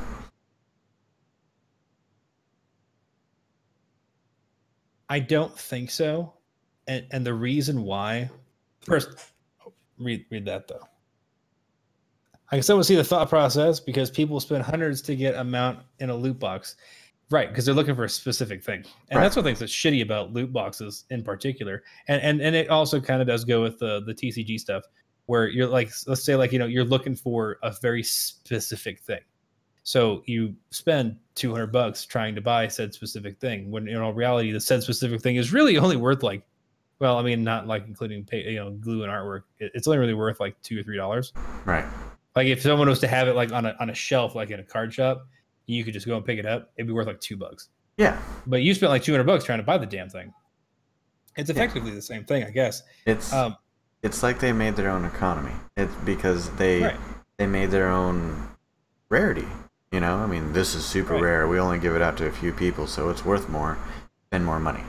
But they artificially made it on their own. Right, and then that's like the amiibos. Like the Nintendo only makes a certain amount of amiibos so they can drive the price up. Right. And so you create an artificial deficit with your product that will raise the price in the general market. That's heinous, but it's not like it's technically not illegal because you're producing your own product. Right. And so, supply and demand, whatever. Okay, fine. The only reason why I would say that like the loot boxes are more like gambling than the TCG shit is because TCG that is the actual game. Right. True. Okay. So I mean, like you have the game and then you buy the cards in order to play the game. You have to buy the cards no matter what. And the thing about the game is that if there was like, it's like in Hearthstone where like you have metas. Magic doesn't really seem to have metas because there's so many cards. Yeah, there's and so like you can really choose to play anything. Now let's just say if there were metas in Magic, if you had like a pack, this is this meta. And like you sold a box of these metas at a store and everyone has the same fucking cards. Do you see what I'm saying? Yeah. So then, like in the case of like Hearthstone, there are still enough cards where like it's not really a meta. You have metas, and people have developed metas, and they've developed a thought process about how way a particular card stream can work. But you don't really have to do it. You can if you want to, but you don't have to. Versus like a loot box where you have the game, and then you have other shit that you want with the game. The game is already by itself. Yeah. So you play Overwatch by itself, but then you want the Widowmaker skin that just makes you like totally stiff as a brick, and so you want to drop $50 to try to buy it. I bought the statue. God help me, I wanted to buy 2 of them. So then you spend money to get said Widowmaker skin, but there is no guarantee that you're going to get it. But it adds absolutely nothing to the game except for your personal enjoyment. To me, that's more like gambling. And in the case of Battlefront, it effectively alters not even effectively, it completely alters the way the game is played. Because you, as an individual, have spent money to empower yourself through randomized assets, and you've spent X amount of dollars, you get all of these abilities and all of these new things, and you become effectively indestructible. So then now you have gambled to the point where you spent all this money, and it's changed the way the game actually functions towards almost a completely different product. Right. So, I mean, like I understand the idea of it being being gambling because, like, in a classical sense, it is gambling. You put money down and you have a random chance to get something that you want. But like, in the case of something like, say, Overwatch or Heroes, or even to a way lesser degree Magic, you're always going to get something though. So like you're either going to get a skin, a spray, a voice line, or you're going to, if you have all of those things, you're going to get gold so you can buy something that you actually do want. So like you're being rewarded in some way, so you're never not getting something out of it. Whereas like in gambling, like, man, I really want to win that car. Well, fuck, I just lost all my money. And then you walk out a pauper versus like actually getting stuff. You actually do get something out of the loot boxes. True. That's very true. One of the major problems with digital loot boxes is that they often employ psychological methods to take advantage of people with addictive personalities. Things like shiny lights and graphics, near miss, and jackpot sounds. Absolutely right. I mean, if you've ever sat in a casino before, like in the pit area where there's a whole bunch of slot machines, you hear like 3 or 4 of them going off and making all these fucking noises. And then you're like, okay, it's my chance. I'm gonna bet big because I think I'm gonna hit now. Gas the Jews. Thanks for following. Thanks for making me say that shit. Hate you.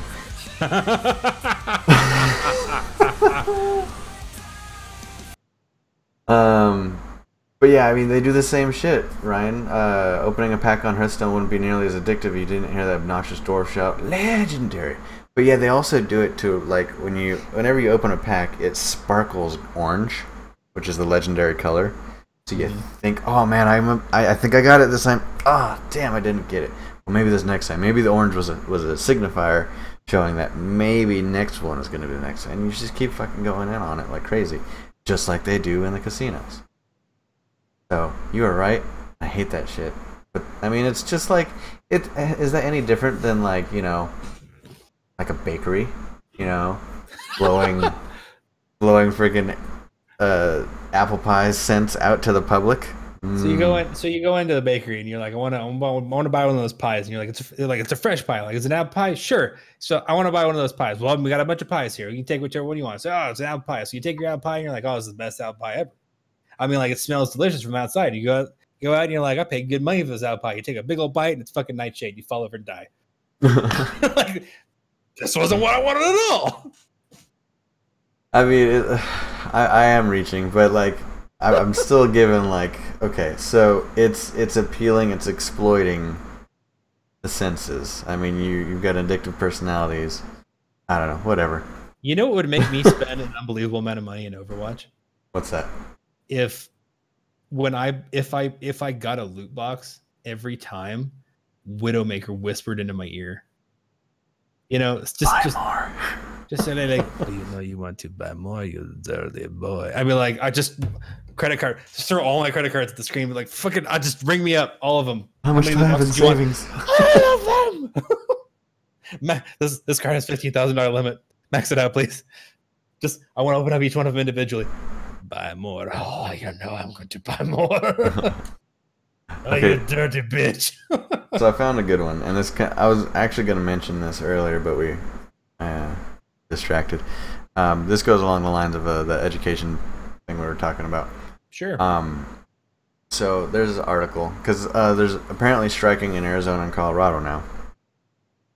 And, which, I mean, how do you feel about that, Frank? How do you feel about that? Well, every time I go to Arizona or Colorado, I tend to be striking, so I guess I don't know what you're talking about. You can't do that, Frank. They take you to jail for striking. Look, you can't stop me. Well, speaking of taking you to jail for striking, this article on ABC News, Colorado legislators threaten jail time for any educator caught directly or indirectly inducing, instigating, encouraging, authorizing, ratifying, or participating in a strike against any public school employer. I'm pretty sure that's actually constitutionally not okay. Yeah, it's illegal. I mean, no. I mean, like, that would be the point. That would be the part where, you know, the critical thinking kind of comes up. But like, you know, we're teachers, right? It's like, you know that we know that's not right. We study this right? shit. You get that, right? Serena says you've never been into a casino. Well, I love to go. This is a side tangent. I apologize, but I don't apologize because I'm a terrible human being. So I like to go to the penny slots and just sit around and spend I put like $1 and I get all the pennies. And I just put $1 in the machine and I just do one line at a time. And I watch all the other people because usually they're old people. And I just feel like if I sit there long enough, I'll actually catch a glance of the Grim Reaper. Because I feel like he's just waiting. Oh no! So that's very unfortunate stuff. Actually, no, that's fortunate a lot. Actually, I would like them to personally. I mean, I would like something to come of this shit. I mean, you get a lot of opposition with this, and I don't understand it. I mean, I do understand it. I obviously understand it. It makes perfect sense why legislators would be like, no, we don't want you to strike. We want everything to be fine. And so, like, okay, the shit that happened in Oklahoma. Did you hear about this, Frank? If you already have, I'm gonna tell you anyways. All right, cool. So, governor of Oklahoma is pissed off at, you know, striking teachers because, you know, he doesn't want to give them more money. How could you get mad at striking teachers? Striking people is just so much fun, especially teachers. Yeah, I mean, teachers in particular. It's a huge sign that you're not doing your fucking job right as a governor. But anyways, so she literally came out.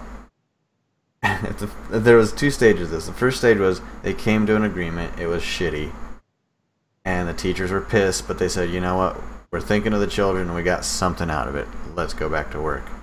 And she says to them being the teachers, you should all thank me for this.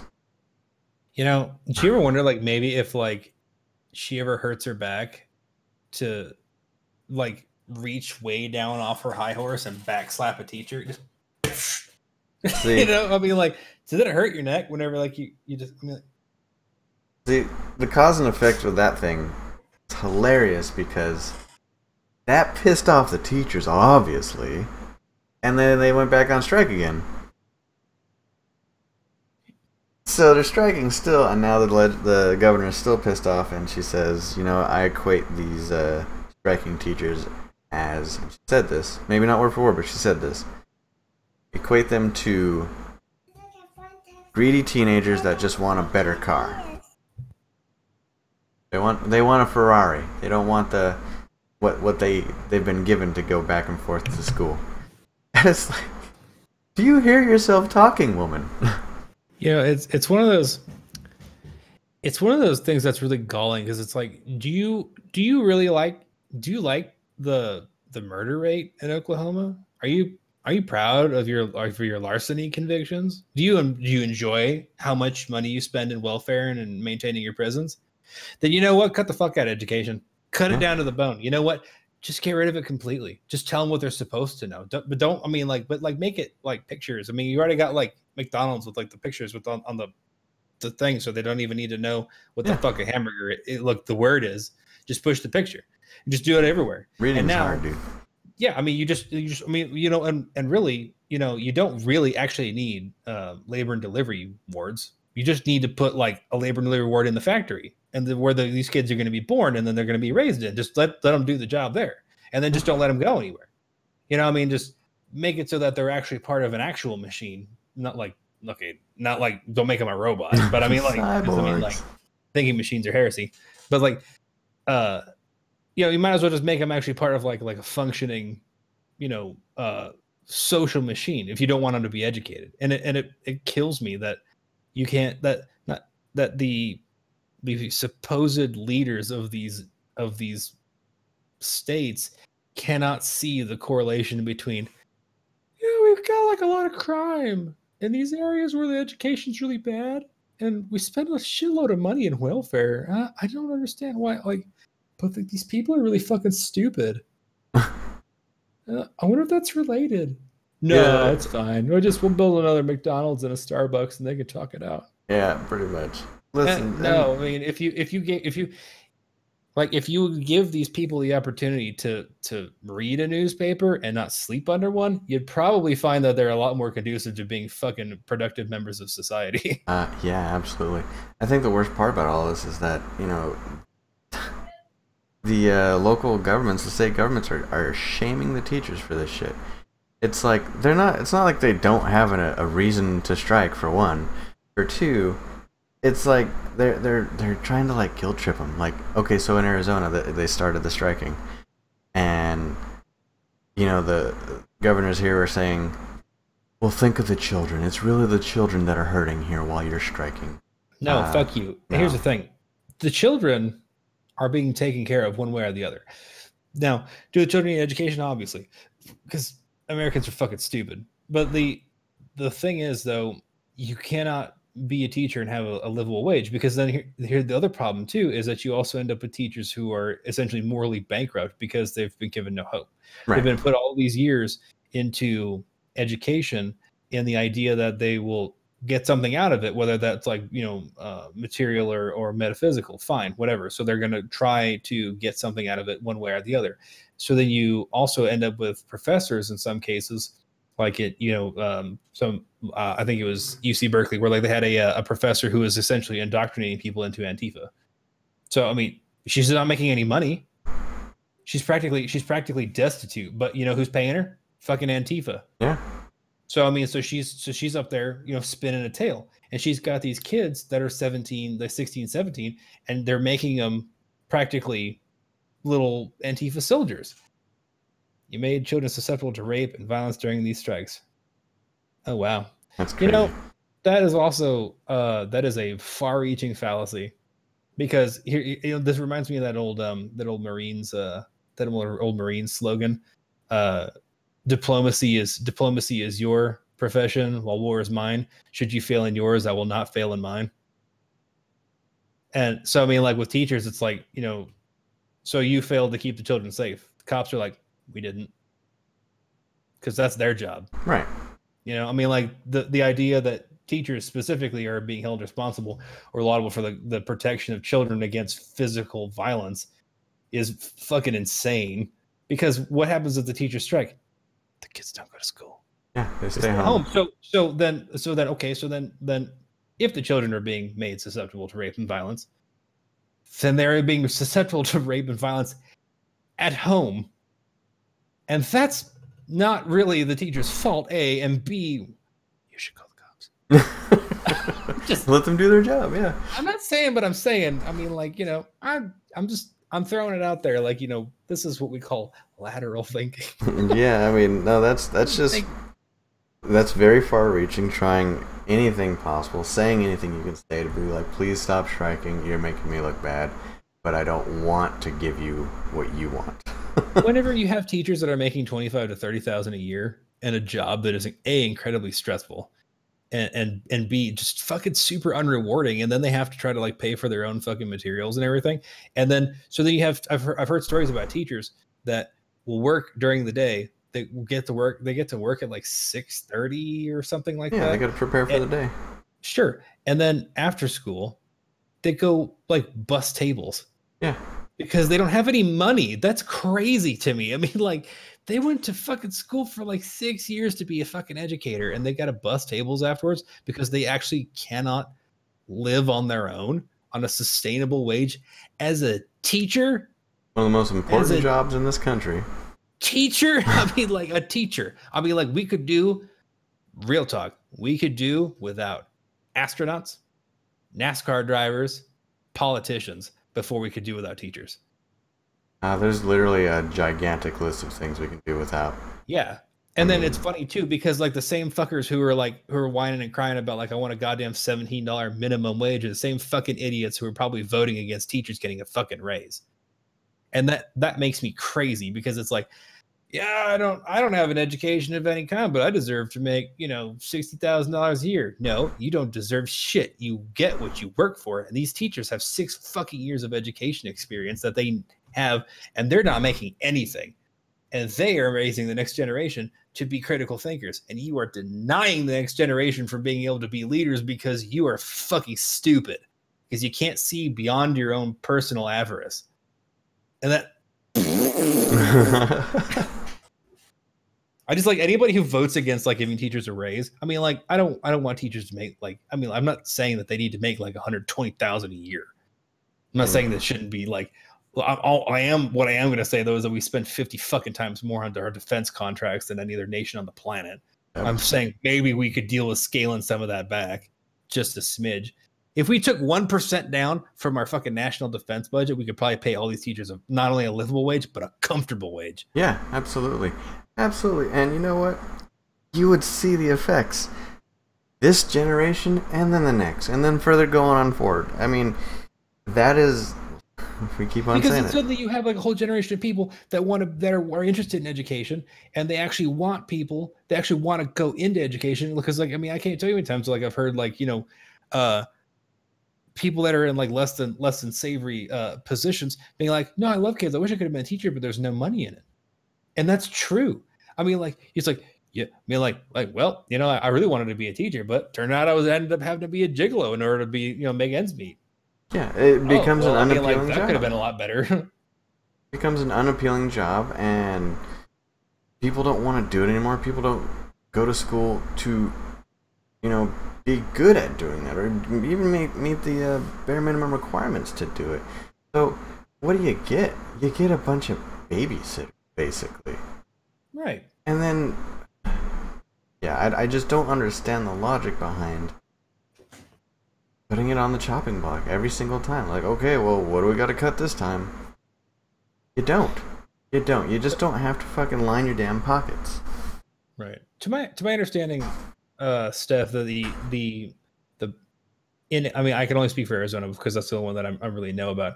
The only one that I can really like speak on to being Arizona, I believe that the average, I think it's elementary and middle school teacher wage is around 35,000, and it makes me crazy that it's that low at that critical point in a child's development, that we really need to have educators that are interested. Because if you're not being paid and yet you're getting still shit on by your administration and you're getting shit on by the kids, tell me that you care. Tell me that you care about this job. I mean, like, you probably sitting there being like, I make less money than a fucking frontliner at McDonald's, and I have student debt up to my fucking eyeballs. And here's the children. These children don't get educated though.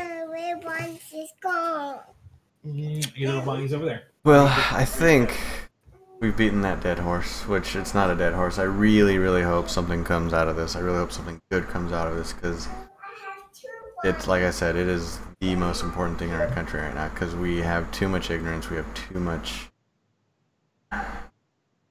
give it to me in small doses, bullshit going on. We need something more education-wise in order to make better decisions as a people. Yeah. So.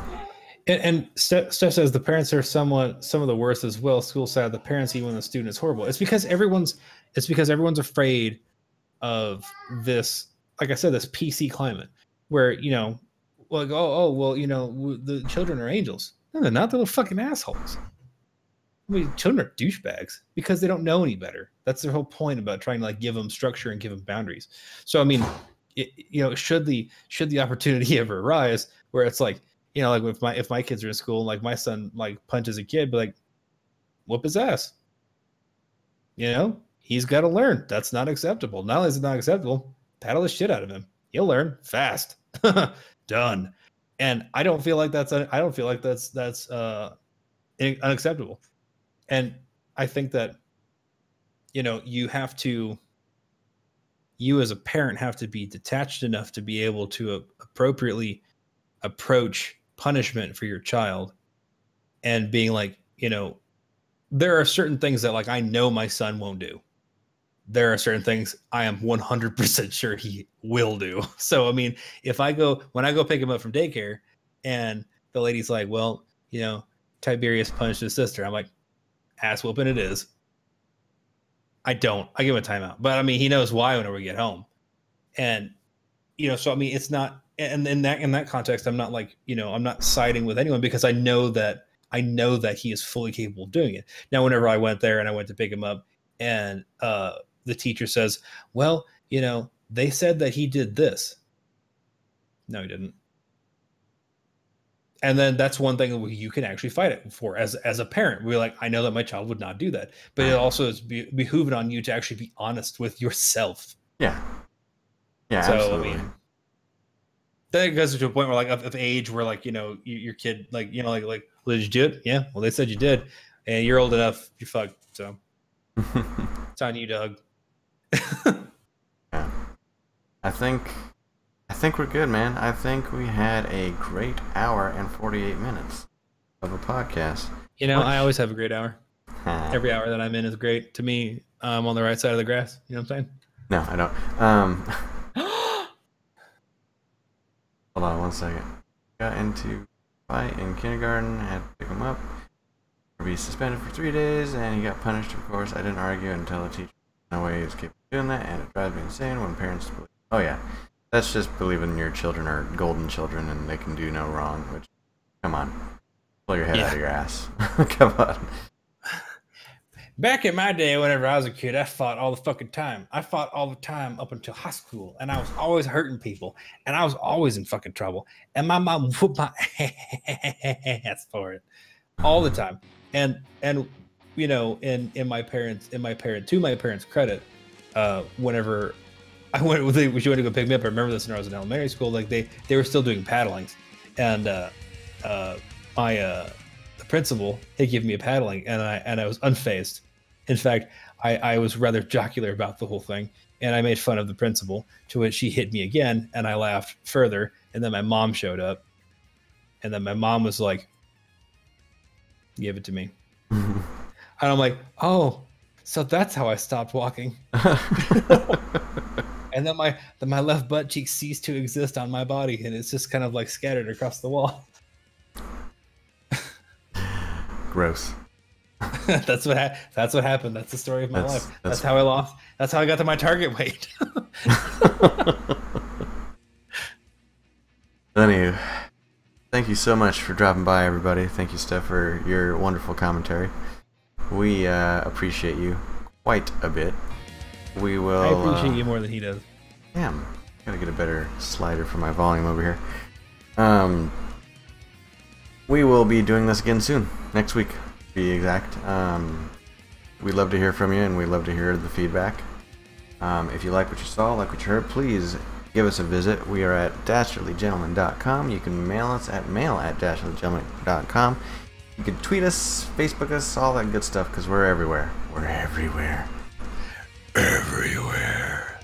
And whichever one of you guys are doing that shit, making me say terrible things by subscribing with stupid names, I'm gonna find you.